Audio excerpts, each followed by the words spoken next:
पश्चिम बंगाल याची परिस्थिती अत्यंत विदारक आहे, भयानक आहे. कायद्याचं राज्य तिथे नाहीये. अनेक तिथे निवडणुकीमध्ये माझ्या विरोधात तुम्ही प्रचार केला, मतदान केलं, तर खून केलं जातं, बलात्कार केलं जातं.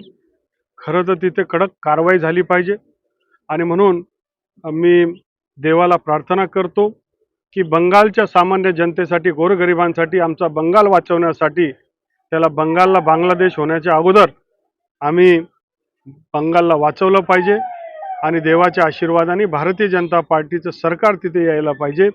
जर त्यांनी कुठलं चुकीचं काम केलं नसेल, कारण ममता बॅनर्जीचं सरकार आहे, ते लोक खालच्या स्तरावरचं राजकारण म्हणजे लोकशाही ते मानतच नाही आणि म्हणून तिथे अनेक त्यांनी वेगळे वेगळे प्रयोग, प्रयत्न, दडपशाही, दादागिरी त्यांनी केली आहे.